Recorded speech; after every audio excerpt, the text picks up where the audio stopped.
책 읽는 자작나무.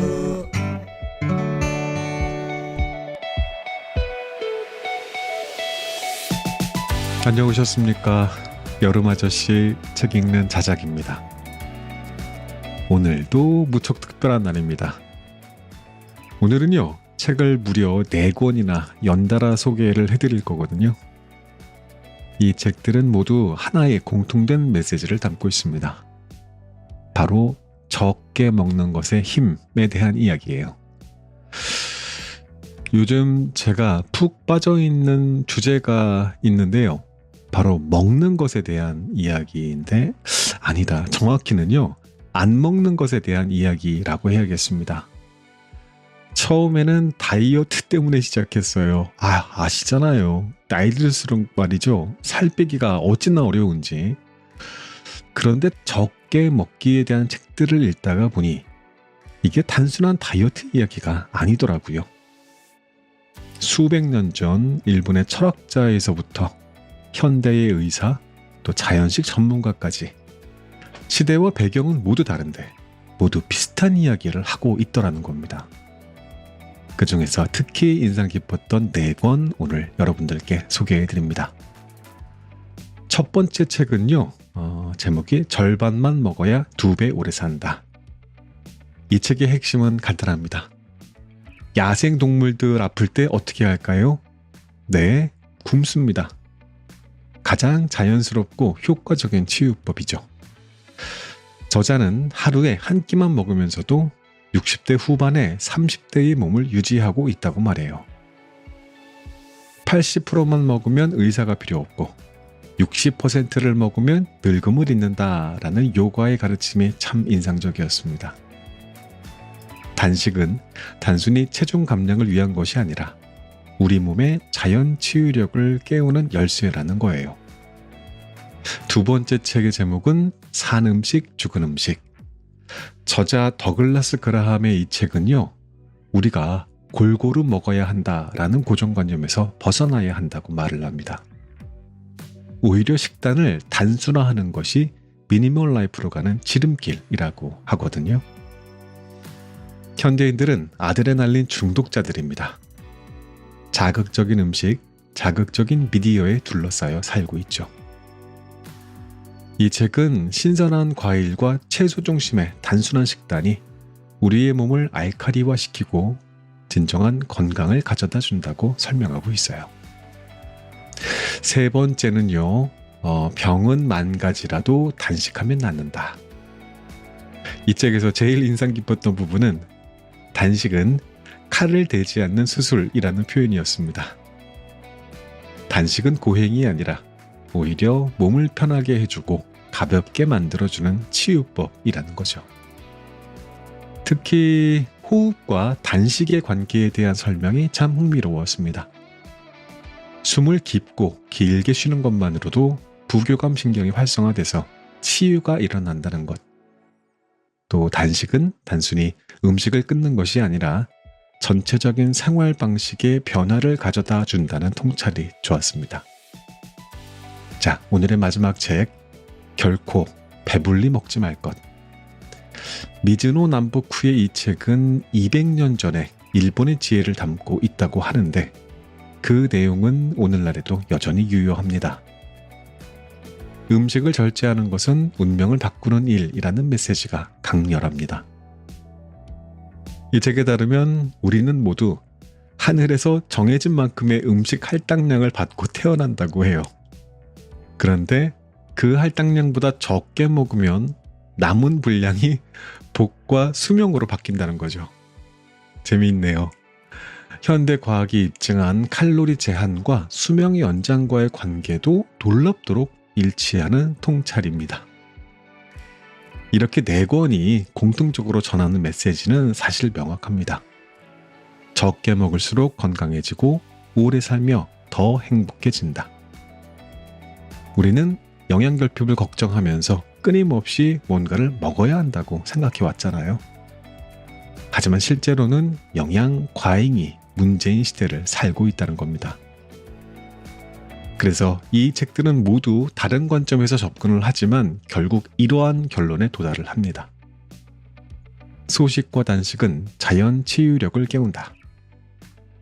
단순한 식단이 몸과 마음을 정화시킨다. 음식 절제는 단순히 건강법이 아니라 삶의 철학이다. 먹지 않을 용기가 진정한 자유를 가져다 준다. 저는 이 책들을 읽으면서 식습관뿐만 아니라 삶을 바라보는 관점 자체가 좀 새로워졌습니다. 더 많이가 아니라 더 적게, 더 복잡하게가 아니라 더 단순하게 살아가는 그런 지혜랄까요? 물론 이러한 생활 방식이 모든 사람에게 맞는 것은 아닐 수 있습니다. 이거 중요하죠? 하지만 적어도 우리가 당연하게 생각해왔던 하루 세끼 골고루 먹기라는 관념에 대해서 한 번쯤은 의문을 가져볼 만하다라고 생각합니다. 오늘 소개한 4권의 책 중에서 어떤 것이든 관심이 생기신다면 꼭 한번 구입해서 읽어보시기를 바랍니다. 나무님들의 건강과 삶에 대해 새로운 관점을 선사할 거라 확신합니다. 자, 오늘은 클로징 멘트 없습니다. 다 듣고 듣다가 쿠 하고 바로 주무시면 됩니다.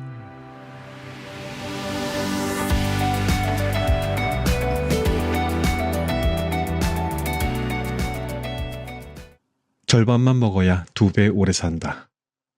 지은이 후나세 슌스케.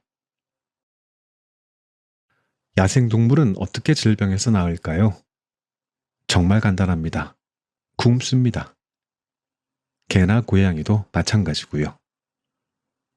사람만 가장 간단하게 낫는 방법을 따르지 않는다니 참 이상합니다. 소식은 만병을 치유하는 비법입니다. 병에 걸렸을 때 먹지 않고 움직이지 않고 잘 자면 면역력과 해독력이 상승해 몸이 점차 좋아집니다. 이렇게 간단히 병이 나을 수 있나 싶을 정도로 말이죠. 적게 먹는 간헐적 단식으로도 눈에 띄는 효과를 볼 수 있습니다. 고마워라는 말 한마디는 만병통치약, 즉 마법의 언어죠. 감사하는 마음은 난치병도 낫게 합니다.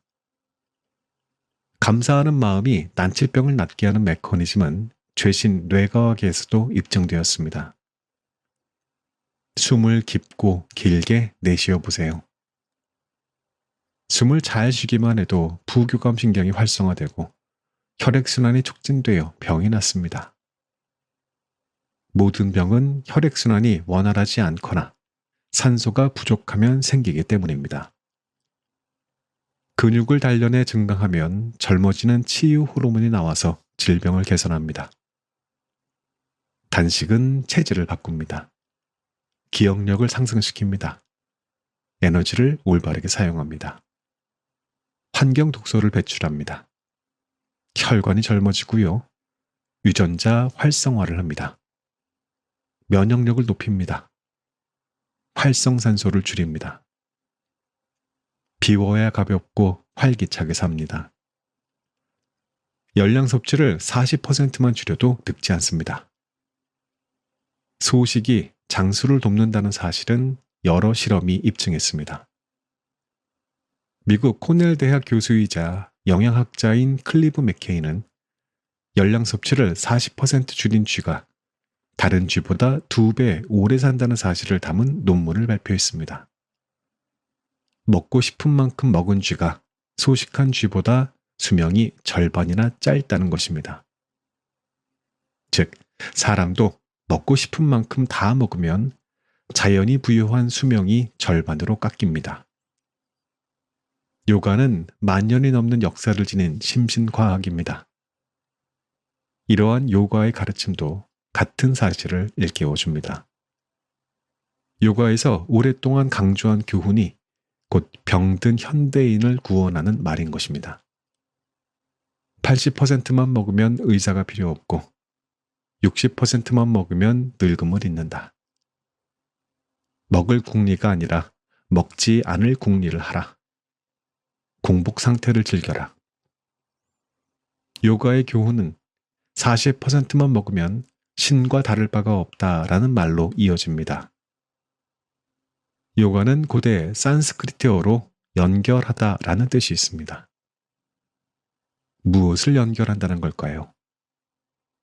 바로 우주와 생명의 유지 시스템을 일제히 작동합니다. 면역력, 자연치유력, 해독력에 불이 들어와 백혈구등 면역세포가 증가합니다. 이 현상은 온몸의 세포에서 나타납니다. 세포 내에서 해독작용이 일어나고 온몸의 신진대사 속도가 빨라집니다. 질병이나 상처 때문에 몸이 아플 때에는 일단 먹지 말고 움직이지 말고 자야 합니다. 이 철칙을 따르면 자연 치유력이 활성화되어 몸을 빠르게 회복할 수 있습니다. 저는 하루에 한 끼만 먹으면서도 쾌적하게 생활합니다. 이러한 말을 하면 사람들은 놀란 눈으로 쳐다보기 마련이지요. 진수성찬은 최악의 식사입니다. 1인 1식이라고 하면 대부분의 사람이 당황합니다. 저는 현재 60대 후반입니다. 윤기 나는 검은 머리카락에 역삼각형의 근육질 몸을 유지하고 있습니다. 신체 나이는 30대와 다를 바 없다고 생각합니다. 환갑이 지났다는 것을 믿지 않는 사람이 많습니다. 동창회에 가서 깜짝 놀랐는데 저를 제외하고 동창생 모두가 백발이었기 때문입니다. 무엇이 노화를 빠르게 만드는지 생각해 봤더니 세 끼를 다 챙겨 먹었기 때문이라는 결론에 도달했습니다. 모리 미치요 씨는 약 20년간 하루 녹즙 한 잔만 마시며 사는 것으로 유명한 분입니다. 소식을 하며 건강하게 사는 사람은 셀 수 없이 많습니다. 단식은 만병통치약이며 소식을 하는 미니 단식도 눈에 띄는 효과가 있습니다. 단식을 하면 소화 에너지를 치유에 쓸 수 있습니다. 단식의 최대 목적은 무엇일까요? 과식으로 쌓인 몸속의 불필요한 물질을 제거하는 것입니다. 단식은 인간이 본래 가진 능력을 최대한 끌어냅니다. 단식은 몸속을 대청소해서 내장을 신속하게 회복시킵니다. 세 끼를 꼬박꼬박 챙겨 먹으면 미처 소화, 흡수, 대사되지 못한 음식들이 불필요한 체독으로 변합니다. 병으로 체력이 약해진 상태에서는 간이 물밀듯 밀려오며 체독을 충분하게 분해하지 못합니다. 체독은 신장의 여과 필터에 쌓여 필터를 막습니다. 단식을 하면 스트레스에 강해진다는 사실도 과학적으로 입증되었습니다. 호르몬의 사령기관인 뇌하수체에서 스트레스에 강하게 저항하는 물질이 나오기 때문인데요. 아침 식사를 거르면 몸에 좋지 않다는 주장은 아기에 찬 거짓말입니다. 언론 매체까지 아침 식사를 거른 학생은 성적이 나쁘다고 선전합니다. 공복일 때 기억력이 상승한다는 것은 유전자 중 70%는 사람과 같고 기억을 유지하는 원리도 사람과 비슷한 파리 실험으로 입증되었습니다.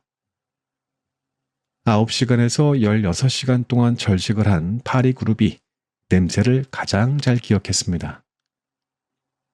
그 비율은 배가 부른 상태인 파리의 약 2배에 달했습니다. 공복 상태에서 특수 단백질이 증가해 기억력이 상승합니다. 세 끼를 챙겨 먹으면 병에 걸립니다. 단식을 하면 행복해집니다. 아침 식사를 건너뛰기만 하면 되는 반일 단식을 해도 지방을 태울 수 있습니다. 즉, 아침 식사만 걸러도 체지방이 점차 감소한다는 것입니다. 동맥경화증 환자의 증상 중 특징적인 것은 냉증입니다. 다리에 혈액순환이 잘 안 돼서 냉증에 시달리는 환자가 단식을 하면 순식간에 다리가 따뜻해지는 것을 느낍니다. 혈관 내 자가 분해가 일어나고 있다는 증거입니다. 혈류가 개선되면 만병이 낫습니다. 혈관이 젊어지면 몸도 젊어집니다. 단식이 만병을 치유하고 젊음을 되찾아주는 묘법이라고 말하는 이유를 이제 이해할 수 있을 것입니다. 단식에 의해 신체 조직의 자가분해는 혈관에서만 일어나지 않습니다. 몸 전체에서 일어납니다. 그 전형적인 예가 지방 조직입니다. 단식으로 몸의 군살이 빠지고 탄탄해지는 까닭은 지방의 자가분해가 일어나기 때문이지요. 배가 고플수록 건강해집니다. 국민 스타였던 프로레슬링 선수 역도산이 세계 선수권을 거머쥐었을 때 전날 밤부터 단식을 했습니다. 시합 당일에는 아침, 점심, 저녁 3끼를 꼬박 굶고 링에 올랐습니다. 이유를 물었더니 역도사는 음식을 먹으면 힘이 나지 않는다라고 했습니다. 동물성 지방이나 동물성 단백질은 장내에 비정상적인 발효를 일으키기 쉬우니 최대한 삼가해야 합니다. 또 녹즙과 온냉육이 대단히 효과적입니다. 단식은 활성산소를 없애줍니다. 활성산소는 우리 몸에 좋지 않습니다. 산화라는 것이 왜 좋지 않을까요? 활성산소에는 혈관의 미생물 주변에 형성되는 미세한 환경을 파괴하는 특징이 있기 때문입니다.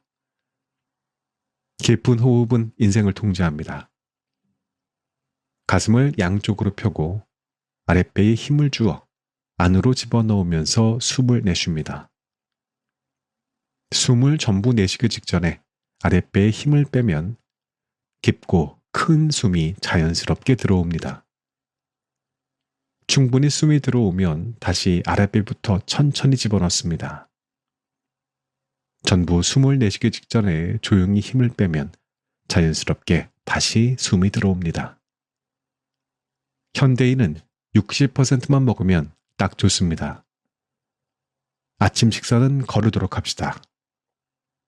밤 7시에서 8시경 저녁을 먹고 다음날 점심까지 음식을 먹지 않으면 16에서 17시간은 소화관이 휴식을 취할 수 있다고 말합니다.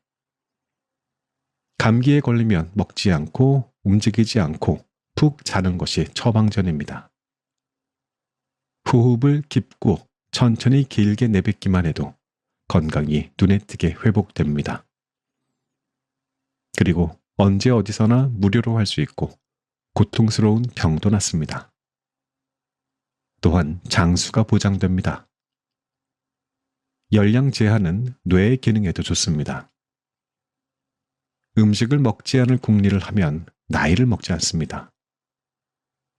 이렇게 고마운 건강법이 또 있겠습니까? 게다가 식비도 줄어들고 장을 보거나 요리를 하는 수고도 덜 수 있습니다. 가스 요금도 줄어들고 설거지거리도 줄어들겠지요. 좋은 일뿐입니다. 식사량을 절반으로 줄이면 병에서 해방됩니다. 동물성 단백질이야말로 최악의 발암 물질입니다. 가장 큰 원인은 육식입니다. 또 설탕과 지방이 잔뜩 든 식사도 심장 발작을 유발합니다. 어릴 때부터 식사 제한을 해야 오래 삽니다.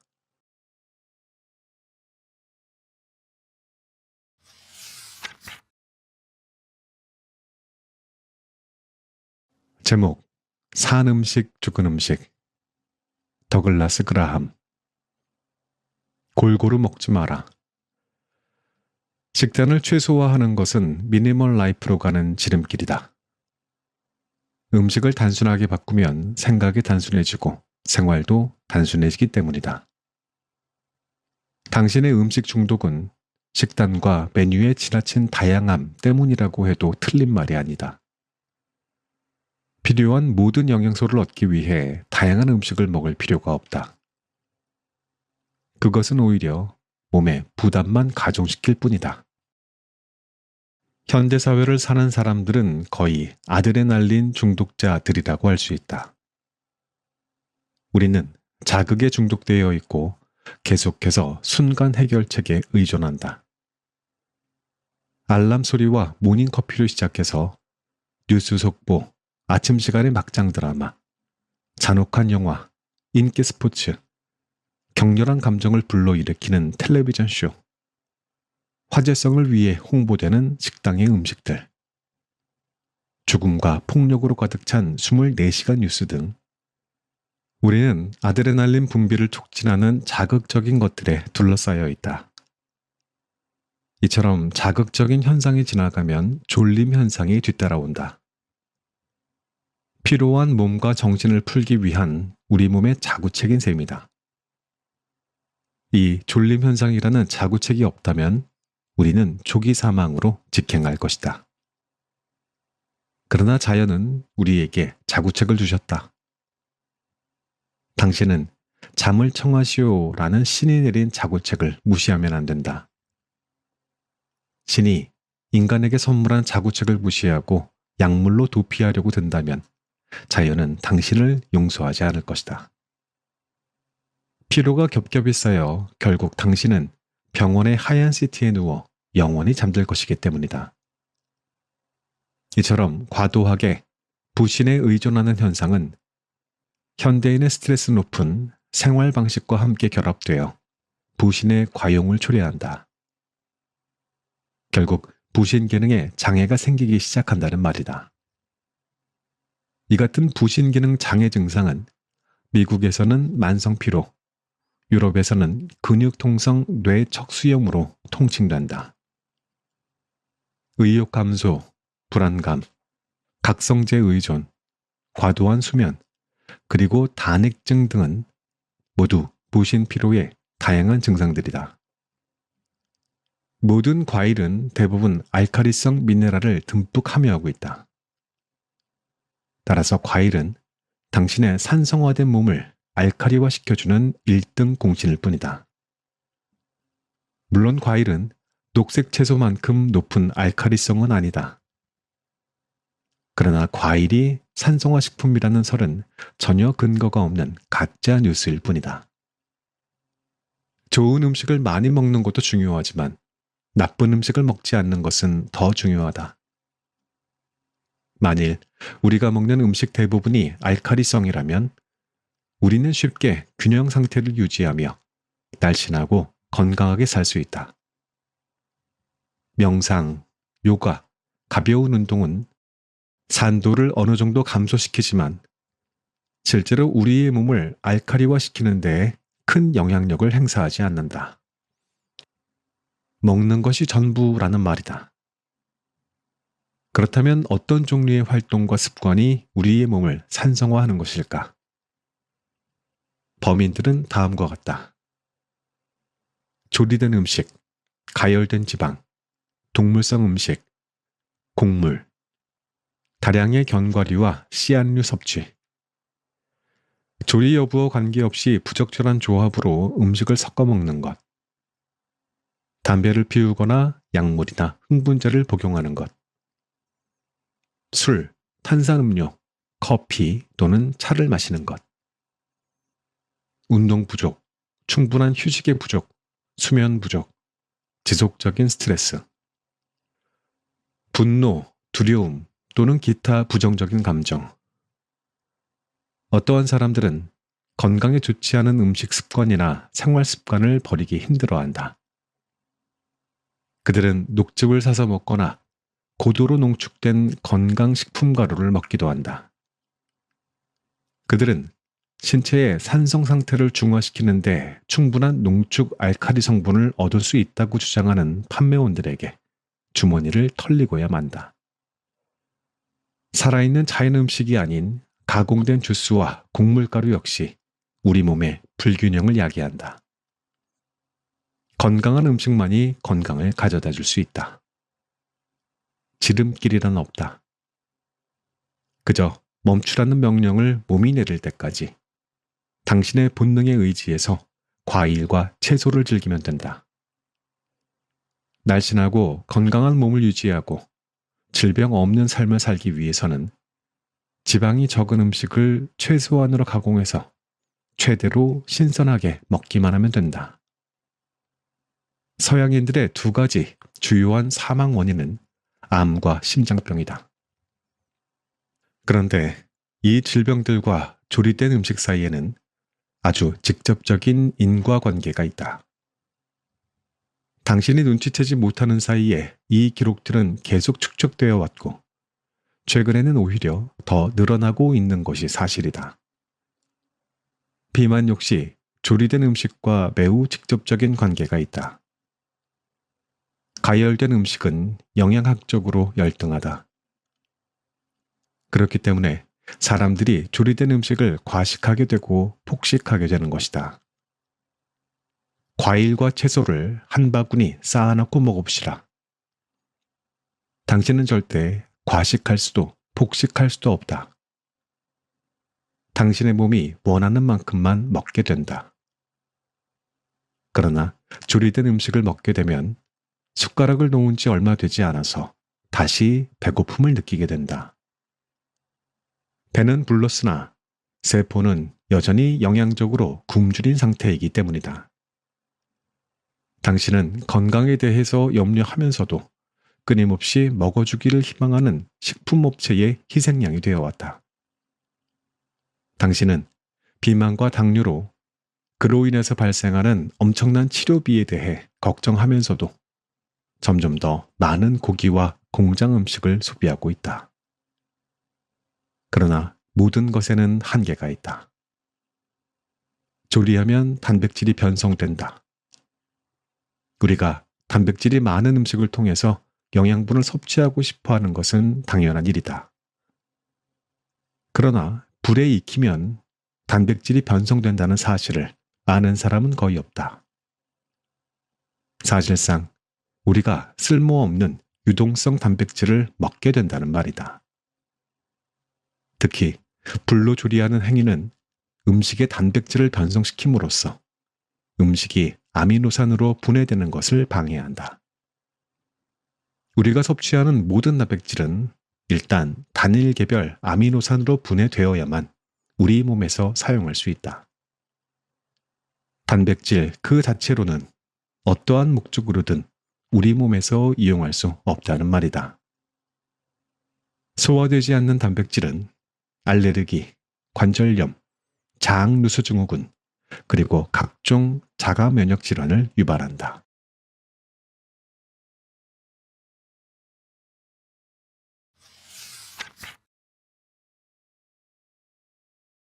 제목: 병은 만 가지라도 단식하면 낫는다.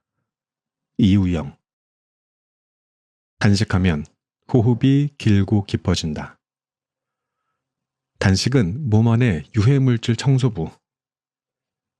그리스의 철학자 소크라테스와 플라톤도 10일 단식을 했다고 알려져 있다. 단식은 몸을 정화하고 조직을 개선하며 독소를 배출하는 놀라운 기능을 한다. 3일 이상 하루에 물과 함께 200kcal 이하의 음식물을 섭취할 경우 백혈구의 생산이 촉진돼 인체 면역 체계를 재생시킨다. 노화 및 암과 관련이 있는 엔자임 pKa도 현저히 줄어든다. 영조는 소식했으며 식사 시간을 철저히 지켰다. 단식을 자주 했다는 기록도 놀랍다. 아프더라도 먹어야 빨리 낫는다 라는 말은 먹을 것이 없어 영양실조로 병에 걸렸던 과거의 얘기다. 지금은 너무 많이 먹어서 탈이다. 또한 일상에서 매일 섭취하는 식품 첨가물의 독성이 체내에 쌓여 각종 독성 반응을 일으키거나 발열 과정에서 염증 반응으로 일으킴으로써 부종 및 만성 질환을 앓고 있다. 정상적인 영양분을 섭취하여 살이 찔 때에는 물렁살이 아니라 적절한 근육과 함께 몸집을 유지한다. 반면 독소로 인해 몸이 부으면 아침에 손발이 붓고 몸이 찌뿌둥하면서 몸집만 커진다. 이때 살을 눌러보면 푹푹 들어간다. 자연식 식단을 하더라도 토양 오염에 의한 영양소 소실과 체내 독소 축적은 피하기 어렵다. 채소, 곡물, 과일류는 30년 전과 비교해 영양소가 30에서 70%나 소실된 상태라고 한다. 그저 당도만 높인 딸기, 모양만 예쁜 오이에서 생명력을 느낄 수 없다. 평소 식사량으로는 영양결핍이 발생하는 시대가 되었다. 또한 생활 폐기물이나 원자력, 선박 등에 의한 해양 오염으로 해조류와 생선을 먹으면 방사능, 수은, 알루미늄, 포름알데히드를 먹는 꼴이 되었다. 소, 돼지, 닭, 오리 등의 가축에게는 성장 호르몬제나 항생제를 투여한다. 육식을 통해 그대로 우리 몸에 들어와서 인체 기능을 저하하고 면역 질환을 유발하는 것이다. 효소는 태어날 때부터 만들어지는 양이 정해져 있어 나이가 들면 자연히 줄어든다고 알려져 있다. 평소 음식을 많이 먹으면 소화에 의해서 분비량이 늘어나면서 내 몸의 질병을 고치는 대사 효소 분비가 줄어든다. 또한 면역력은 나이가 들수록 떨어진다. 단식은 우리가 먹은 음식 중 영양으로 흡수되지 못해 독소로 변한 다양한 중금속을 체내에서 자연 분해하는 엄청난 효과를 보여준다. 단식은 수술보다 빠르고 효과적이면서 몸에 상처를 남기지 않는다. 그래서 칼을 대지 않는 수술이라고도 불린다. 누구나 단식을 하면 결국에는 피부가 좋아진다. 단식을 시작하면 우리의 몸은 5일 동안 적응기를 거치며 급속히 자가 치유를 진행한다. 치유를 목적으로 한다면 적어도 10일은 해야 된다. 종교인이나 철학자들이 단식을 즐기는 이유 가운데 하나가 정신이 맑아지는 효과 때문이다. 단식은 고행의 수단이 아니다. 밥을 안 먹으니 오히려 편하고 몸은 가벼워지며 건강한 날로 좋아진다. 숨이 짧은 사람일수록 잡다한 생각을 하고 그 생각에 빠져 엉뚱한 오해를 한다. 여성들은 음식에 대한 애착이 크다. 음식 맛을 느끼는 미각과 그것을 의미하는 감각이 남성에 비해 발달했기 때문이다. 병은 음식으로 인해 생기고 낫는 것도 음식으로 낫는다. 단식하는 사람은 자기 몸이 살이 찐 게 아니라 부어 있다는 사실을 받아들이고 붓기를 빼겠다는 자세로 몸을 돌봐야 한다. 단식하는 중이라도 숨을 길게 쉬는 연습을 하는 것이 좋다. 단식하면 당연히 배가 고프다. 이건 내가 몸을 고치기 위해 선택한 불가피한 일이므로 참아야 한다. 단식을 할 때에는 가능한 한 사람을 만나지 않아야 된다. 평소 생각이 많은 사람은 비만하기 쉽다. 생각이 많다는 것은 숨이 짧다는 것이다. 숨이 짧으면 갑상샘에서 분비되는 티록신 호르몬이 줄어든다. 티록신은 우리 몸에 산소를 전달하는 역할을 하므로 숨이 짧으면 결국 몸에 산소가 부족하고 세포가 정상적인 신진대사를 하기 어려워진다. 이러한 상태에서는 잠을 자기 어려우므로 호르몬 분비에 장애가 생긴다. 이러한 악순환이 반복되면서 체내 수분의 흐름이 정체되어 붓게 된다. 이것이 물살이고 비만이다. 생각이 많으면 필연적으로 불안도가 높아지고 스트레스에서 벗어나지 못한다. 스트레스 저항력이 떨어진다는 것은 부신 기능이 떨어진다는 뜻이다. 부신 기능 저하는 콩팥 기능 저하로 이어져 피나 체액을 순환시키지 못하므로 또 붓게 된다. 이러한 메커니즘을 보면 생각과 비만은 깊은 연관이 있다. 체중 감량을 원한다면 생각부터 감량해야 할 이유이다. 나는 계절이 바뀔 때마다 5일에서 10일 정도 단식을 한다. 7일차 정도에 이르면 피부가 확연히 맑아지고 기미가 사라진다. 특히 팔의 피부가 몰라보게 좋아진다. 단식에 성공하고 싶다면 막무가내로 시작하지 말고 자신이 단식하고자 하는 목적을 분명히 이해한다. 목표를 구체적인 수치로 명확히 하면 더 좋다. 몸을 따뜻하게 해야 하고 운동을 많이 해야 하며 잠을 푹 자는 게 중요하다. 단식할 때에는 평소보다 더 많이 움직여서 운동 에너지를 계속 만들어야 한다. 먹지 않는다고 해서 운동마저 안 하면 근력도 약해질 뿐만 아니라 에너지 활성이 부족하여 우울감이나 공복감에 빠질 수 있다. 단식은 자기 감정을 치유하면서 동시에 자신의 몸에 휴가를 주는 것이다. 장을 비우고 본격적인 단식에 들어가면 수분 관리에 신경을 써야 한다. 하루에 마시는 수분의 총량은 자기 몸무게의 3.3% 정도란다. 이 기준은 단식원마다 조금씩 다른데 반드시 얼마를 마셔야 한다라고 하는 것은 아니다. 다만 필자는 60kg인 사람에게 약 2리터의 물을 마시도록 권한다. 체중이 45kg인 여성이 남들처럼 2리터의 물을 마시려고 하면 물폭탄에 정신을 못 차린다. 모든 기준 수치는 자신의 몸에 맞아야 한다. 수치에 몸을 맞추는 것은 어리석은 일이다. 숨을 쉰다는 것은 살아있다는 것이고 움직이고 있다는 것이다. 코마 상태에 있는 환자는 움직이지 못하는 것처럼 보이지만 내부 장기는 여전히 숨을 쉬고 피를 돌리는 일을 하고 있다. 그러니 숨은 곧 움직임이고 숨을 어떻게 쉬느냐에 따라 움직임도 달라지는 것은 자명한 사실이다. 호흡은 성격에도 결정적인 영향을 미친다. 대부분의 사람은 생각이 뇌에 저장되어 있거나 뇌에서 만들어지는 것으로 알고 있다. 그러나 생각은 외부 공간에 머물다가 호흡을 따라서 뇌 안으로 들어온다. 호흡은 생각을 불러일으키는 가장 중요한 매개체다. 그래서 호흡이 짧으면 생각이 많아지고 배심은 약해진다. 호흡이 짧고 배심이 약하면 성격이 거칠고 작은 일에도 불안해한다. 생각과 고민이 많아지면 마음의 여유가 사라지고 끝내는 말도 많아져 꼭 뒤탈을 남긴다.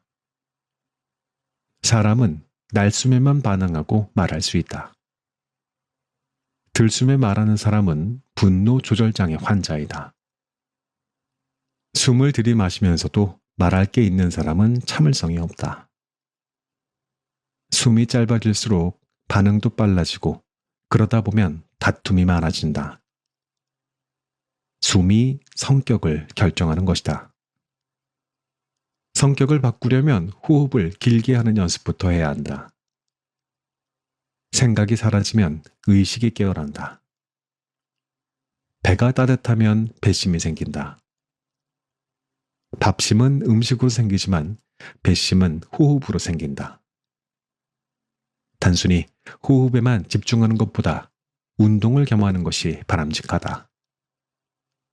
배심을 단련하기 위해서는 단식과 복식 호흡을 함께하는 것이 좋다. 복식 호흡은 무엇보다 바른 자세가 중요하다. 턱은 앞쪽으로 끌어당겨서 들이마신 숨이 기도를 따라 부드럽게 흘러가도록 한다. 이때 혀끝은 입천장의 구멍을 막아주는 것이 좋다. 형이상학의 아버지인 파르메니데스는 열을 낼 힘이 있다면 나는 모든 질병을 고칠 수 있을 것이다 라고 했는데 유산소 운동을 하면 이 말을 실제로 체험할 수 있다. 체온을 올려주면 훨씬 많은 치유 효과를 낼 수 있다. 이러한 열은 주기열이나 쑥뜸과 같이 외부에서 제공되는 열이 아니라 몸 내부에서 언제든 만들어낼 수 있는 열이다. 혈액이 면역 반응으로 거부하는 인위적인 외부 열이 아니라 호흡으로 인한 연소 반응에서 나오는 열이 병을 고치는데 가장 적합하다. 단식이 끝난 후에 일상생활에서 가장 주의해야 할 것은 복식 호흡을 꾸준히 유지하면서 하루 1시간이라도 유산소 운동을 하는 습관을 들이는 일이다. 식생활 습관을 바꾸는 것도 당연히 중요하다. 단식해서 몸이 안 좋으니 죽이나 가벼운 음식으로 식사를 하라는 주장을 많이 하는데 필자는 거기에 반대한다. 단식을 해서 몸이 좋아졌고 소화 기능도 엄청 좋은데 왜 유동식을 고집하는지 이해할 수 없다. 다만 보식 기간에는 잇몸 근육과 치아에 신경을 써야 한다. 단식으로 인해 저작근과 교근이 많이 약해져 있는 상태이기 때문이다. 이 근육들을 빨리 회복시켜주지 않으면 치아도 약해진다. 저작근이란 좌우 아래 어금니 부위와 광대뼈 옆에 위 어금니 부위에 씹는 근육이고 교근은 아래턱에 붙은 일명 깨물근을 말한다. 그래서 미음보다는 조금 딱딱한 음식이 좋다. 경단식을 만들어 꼭꼭 씹은 다음 죽처럼 만들어 넘기면 씹는 근육도 단련하고 음식을 잘 씹어먹는 습관을 들일 수 있다. 그러면 단식으로 좋아진 몸이 더 좋아진다. 몸이 한 번 개선된 후에는 과거와 같은 나쁜 습관만 멀리한다면 결코 요요 현상은 일어나지 않는다. 단식은 기나긴 길을 가기 위한 초입일 뿐, 단식에 임하는 사람은 단번의 효과를 생각하지 말고 자기의 몸을 바꾸는 계기로 삼아야 한다. 단식이 끝났다고 해서 아무거나 먹지 말고 아무렇게나 먹지도 말고 무슨 운동이든 지속하면 계속해서 다이어트 효과를 볼 수 있다. 음식을 아무렇게나 생각 없이 먹던 습관을 버리기 위해 일시적으로 음식을 끊는 것이 단식이다. 채식주의자가 되고 싶어서든 인스턴트 식품에 중독된 습성을 버리기 위해서든 가공식품에 찌든 몸을 정화하기 위해서든 화학약으로 만신창이가 된 몸을 회복하기 위해서든 아니면 체중을 감량할 목적이든 단식은 결국 음식으로 연결된다. 단식 자체로는 아무런 목적을 달성하지 못한다. 음식을 먹어야 단식의 목적이 성취되는 것이다. 따라서 단식을 배운다는 것은 단식의 방법뿐만 아니라 음식을 바르게 먹는 법도 배운다는 뜻이다. 따라서 성공적인 단식은 단식할 수밖에 없도록 한 자신의 의식을 개선하고 생활 습관을 바로잡는 일상의 변화로 기결되어야 한다. 이를 위해 단식 후 일상식에서 피해야 할 음식을 살펴보자. 피한다는 것이 아예 안 먹는다는 것이 아니라 일부러 찾아서 먹지 않는다는 의미이다. 쉽게 조리해서 먹는 음식은 멀리할수록 좋다. 음식에 있어서 조리 시간은 매우 중요하다. 빠르게 조리 가능하다는 것은 이미 조리되어 보관된 음식이라는 뜻이다. 햄버거가 패스트푸드인 것은 이미 공장에서 조리됐다가 주문을 받고 잠시 익히기만 하면 되기 때문이다. 간식으로 즐겨 먹는 오뎅이며 순대도 내 몸을 망치는 지름길이다. 단순히 화학 조미료를 쓰기 때문만이 아니다. 그 식품이 어디에서 어떻게 만들어져서 내 앞에 온 것인지 모르기 때문이다. 무엇보다 입맛을 망가뜨려서 자극적인 음식에 계속 손을 대도록 만들기 때문에 쳐다보지도 말라는 것이다. 마트에 가면 3분이면 조리해 먹을 수 있는 해물탕도 있고 1분이면 먹을 수 있는 즉석식품도 많다. 이러한 가공식품이나 인스턴트 식품이 내 몸을 이렇게 만들었다고 생각하면 된다. 이러한 음식들이 김치, 된장찌개와 같은 음식이라고 생각해서는 안 된다. 그러한 착각에서 벗어나라고 단식을 하는 것이다.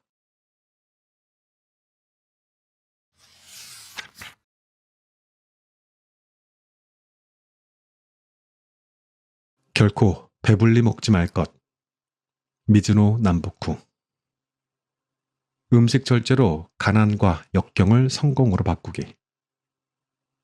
음식을 먹는 것으로 그대의 가난과 역경을 성공으로 바꿀 수 있다. 여기서 말하는 것은 몸을 혹사하지 않는 정도의 음식을 먹는 것입니다. 육체 노동자처럼 몸을 많이 쓰는 사람은 그 작업 정도에 따라 꼭 먹어야 할 최적의 식사량의 정도가 있습니다. 또한 몸의 크기나 그 기운의 많고 적음, 강함과 약함에 따라서 그가 먹어야 할 식사도 달라집니다. 부자든 가난한 사람이든 세상에 태어나면 각자의 몫을 같이 타고 태어납니다. 운이 좋은 사람은 하늘이 먹을 것을 내려줍니다. 하늘은 그 생명과 먹을 음식을 함께 내려줍니다. 그러므로 생명이 있으면 밥이 있고 밥이 있으면 생명이 아직 있다는 것입니다. 생명이란 음식에 달린 것입니다. 음식은 생명의 원천이며 평생의 행운과 불운이 모두 음식에서 비롯되어 나오는 것입니다. 그렇기에 무엇보다 조심히 다뤄야 하는 것이 음식입니다. 절제해야 할 것이 음식입니다. 타고난 기질과 자신이 필요로 하는 음식의 양보다 적은 양을 먹는 것이 바로 운명을 갈고 닦는 일입니다. 음식을 절제하는 사람은 타고난 인상이 좋지 않아도 운이 좋은 사람이 많습니다. 그는 늙어서 행복해지거나 수명이 짧지 않습니다. 따라서 태어나면서 받은 할당량보다 더 많은 음식을 받게 되고 더 많이 먹을 수 있게 되니 자연히 수명이 길어지는 것입니다. 좋은 인상을 갖고 있지만 음식을 절제하지 않고 사는 사람은 여러 면에서 부족함이 계속되고 생로병사가 끊이지 않으며 늙어서까지 불행해집니다. 여기서 말하는 절제란 적게 먹는 것 외에도 규칙적인 식사가 포함됩니다.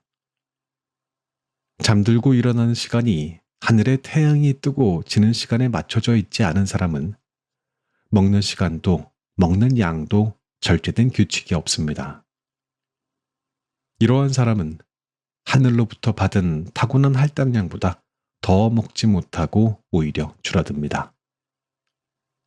자기가 갖고 태어난 양만큼 먹고 사는 사람은 운이 좋고 나쁨이 없고 그 좋고 나쁨이 없는 것이 관상으로 얼굴에 모두 드러나 있으며 특별히 좋은 것도 나쁜 것도 없이 살아갑니다.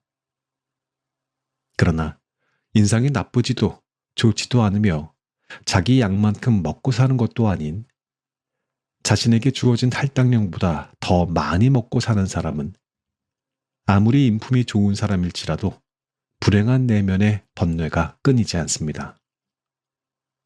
절제하지 않아온 까닭에 가정도 파괴됩니다. 또 지금을 넘어서는 발전이 없습니다.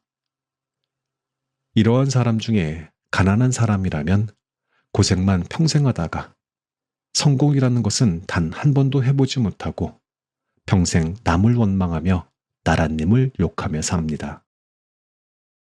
인품이 좋아도 결국 음식을 절제하지 못하면 그 내면의 덕도 없어지고 세월이 더 흐를수록 아무 좋은 것도 그 마음에 남지 않게 됩니다.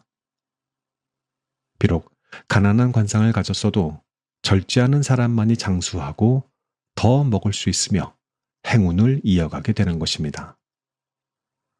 먹는 양을 엄격하게 조절하는 사람은 비록 인상이 좋지 않아도 출세할 길이 열리며 그 출세로 따라온 행운까지 얻습니다. 평생 가정이 안정되고 그로부터 늙어서도 운이 좋은 사람으로 남게 됩니다. 적게 먹고 음식량을 엄격하게 조절하는 사람은 그 행운의 덕으로 하려는 많은 일이 두루 잘 풀리며 이상하리만큼 적절하게 맞아떨어지며 계획한 일이 잘 돌아가게 됩니다. 약해 보여도 병에 걸리지 않는 노년은 덤으로 얻게 됩니다. 먹는 양이 일정하지 않고 규칙적이지 않으며 때때로 많이 먹으며 폭식하는 사람은 아무리 관상이 좋아도 불운을 함께 항상 갖고 있게 됩니다. 평생 안도감을 얻지 못하는 것입니다. 과식으로 음식을 절제하지 않거나 불규칙적이고 아무 때나 음식을 먹는 사람은 평생 생활이 불안정합니다. 결국 가정은 파괴되고 무엇보다 병에 걸리게 됩니다.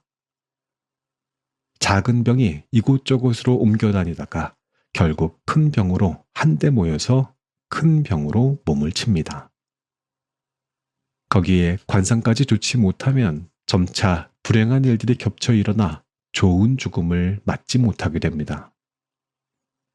먹는 양을 조절해도 식사처럼 불안정해지는 날이 많으면 하늘에서 받아온 행운의 목도 불안정해집니다. 먹는 양이 일정해야 하늘의 복도 안정됩니다.